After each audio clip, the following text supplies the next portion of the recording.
Cancer नाम तो सबने सुना ही होगा पर कोई सुनना नहीं चाहता। Hi, my name is Namrata and our life changed when my husband Rajat is diagnosed with cancer at the age of 30। So last vlog में मैंने आपको बताया कि सिटी स्कैन कराने के बाद जब हम डॉक्टर के पास गए तो डॉक्टर ने हमें इतनी बड़ी बात बोल दी जिससे हम बहुत ज़्यादा डर गए। डॉक्टर ने कहा एट अ टाइम हॉस्पिटल में एडमिट हो जाओ, अगर अभी आपके पास में मेडिक्लेम है तो मैं कुछ और टेस्ट कराना चाहता हूँ। अगर हम बाहर से वो टेस्ट कराते तो वो बहुत ही ज़्यादा एक्सपेंसिव थे, लगभग 50,000 के अराउंड हमारे सिर्फ टेस्ट हो जाते। तो उन्होंने कहा कि हॉस्पिटल में एडमिट होकर आपके सारे टेस्ट भी हो जाएंगे और आपको बहुत अच्छा ट्रीटमेंट मिल जाएगा। बट जब डॉक्टर ने ये बोला हॉस्पिटल में एडमिट हो जाओ तो इस बात से हम बहुत ज़्यादा डर गए। हमें बिल्कुल समझ नहीं आया क्योंकि डॉक्टर ने हमें क्लियर नहीं किया। उनको डाउट तो था बट एकदम से हमें बताना वो बहुत ज़्यादा डेंजरस हो जाता, तो इसीलिए उन्होंने हमें बिल्कुल क्लियरली ये बात नहीं बताई और हॉस्पिटल जाने के लिए बोला।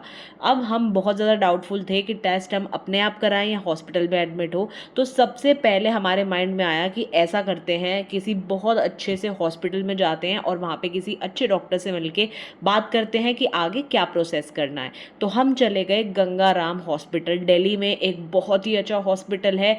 बहुत ही स्पेशलिस्ट डॉक्टर्स वहाँ पर होते हैं। सबसे पहले हम वहाँ पर गए एंड वहाँ पर हमने एक डॉक्टर से बात करी जिन्होंने हमें एक दूसरे डॉक्टर को रिकमेंड किया। जब हमने उन डॉक्टर को अपनी रिपोर्ट्स दिखाई तो उन्होंने हमें सबसे पहले बोला कि मुझे ऐसा लग रहा है कि आपको कोई ज़्यादा ही दिक्कत है तो हमें बायोप्सी करानी पड़ेगी। ये सुन के पहले तो समझ नहीं आया क्योंकि हमें पता ही नहीं था कि बायोप्सी किन केसेस में होती है और क्या रीज़न होता है उसका कराने का। बट जब हमने गूगल किया, सब कुछ पता लगा तो सबसे मेन कॉज था कैंसर।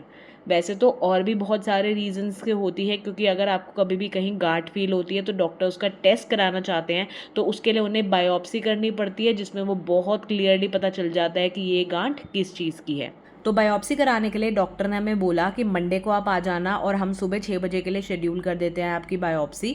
तो सैटरडे का दिन था जब हम हॉस्पिटल गए थे। ये 2 दिन हमने बहुत मुश्किल से निकाले क्योंकि इन दोनों ही दिनों में इनको 103 फीवर था एंड ये बहुत ही ज़्यादा होता है। सुबह से लेकर रात तक बहुत ही ज़्यादा फीवर होने के बाद भी हमने वो 2 दिन निकाले और मंडे को डॉक्टर ने सुबह सुबह 6 बजे खाली पेट बायोप्सी के लिए बुलाया।